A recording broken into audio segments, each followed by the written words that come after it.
që nga 98-a jam larguar nga Shqipëria dhe kam jetuar në Angli, Britaninë e Madhe për 18 vite.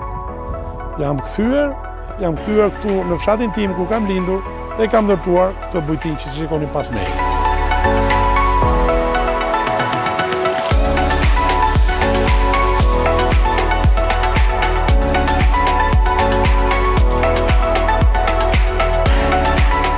Neve kemi vajtur me ato strapacimet dhe vuajtjet tona në Itali me gomone, pastaj me maune deri në Londër. Situatat jo të mira për arsye nuk njihim gjuhën, por pas disa përpjekjeve jemi stabilizuar. Kam punuar në kuzhinë, pas kuzhinit kam vazhduar studimet e larta për informatik, edhe punë të tjera, kam qenë bodyguard, derisa vendosa që të kthehem në vendin tim. Të them të drejtën, në periudhën që u ktheva në Shqipëri, me që kisha dhe familjen këtu, gjatë gjithë periudhën që u kam jetuar, mendja ime ishte në vendlindje. Ishte në Shqipëri, në Tiranë, familja ime jeton në Tiranë. Kur mora vendimin, ishte një vendim i vështirë për të kthyer, por shumë shpejt e gjeta veten edhe këtu në vendin tim.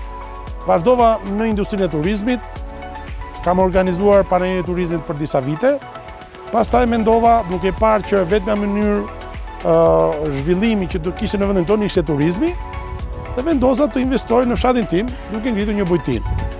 Unë, të them të drejtën, duke parë trendin e zonës veriore të Shqipërisë, se këtu jemi në një lartësi 900 ca metra mbi nivelin e detit, dhe vetmja mundësi ishte që mund bëjnë njerëzit këtu është ecja dhe për të vizituar vende që ka. Ne jemi fshati i Pjetërbutit, pika kryesore për të marrë vendim për të ndërtuar bujtin këtu ishte rruga e Arbërit.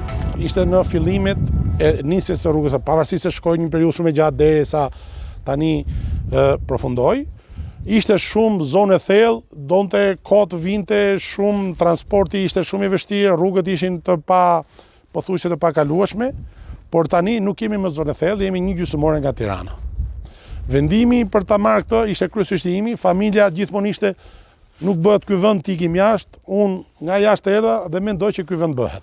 Ky vend bëhet me të gjithë ne që jemi jashtë, vim të kontribuojmë në vendin tonë, se nuk vjen gjë nga qielli. Shumë veta flasin si Naimi nga balkonet e Stambollit, punë atë di që shohin pagës dritë, por ju bë meme nga minatorët që thonin o Naim po t'ishe vetë ta provoje turin e tretë. Kështu që mos flasin nga balkonet e Londrës apo të New Yorkut apo të Parisit, po të vinë dhe të punojnë në vendin e tyre. Sa atje për të tjerët po punojnë, nuk po punojnë për veten.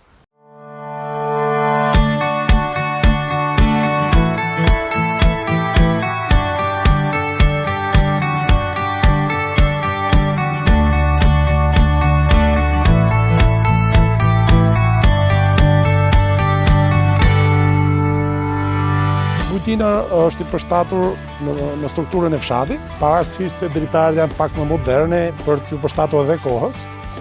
Neve këtu ofrojmë shërbim 24 orë, 7 ditë e javës, kemi 6 dhoma që akomodohen nga 35-40 veta, familje kryesisht.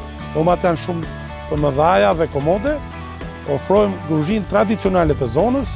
Unë, nga që kam profesion kuzhinën, unë futem vetë punoj në kuzhinë, pavarësisht se me profesion jam pedagog, jam mësim në universitet, por fundjavë jam me gjithë familjen këtu, ditë të javës kemi stafin, jam vetë që rri në kuzhinë, kam dhe kuzhinjer, por që kryesisht rri vetë. Tu para meje ndodhet mulliri vjetër i fshatit, që punon me ujë, është në gjendje funksionale dhe me që unë është pjesë e tokës ime, vendosa dhe emri mulliri që t'jetë në atraktiv dhe shumë shpejt dhe mulliri do t'jetë në gjendje pune me ujë që edhe njerëzit ta vizitojnë edhe të shikojnë se si ka funksionuar bluarja, grurit e misit në nër vite. Kjo bujtin ka 2 vite gjysmë që është ndërtuar, gati bën 3 vjet. Dhe me hapjen e bujtinës janë shtuar goxha lëvizje nga viti i parë, vitin e dytë, vitin e tretë. Tani me asfaltin është parë që nga java e parë, hapja e tunelit e ka dhënë efektin. Pa pritur përfundimin e asfaltit nga dalja e rrugës Arbërit për në fshatin tonë. Ka lëvizje, njerëzit janë shumë kurioztar, vendi është shumë i bukur, shumë piktoresk dhe këtu ka një mikpritje shumë të madhe.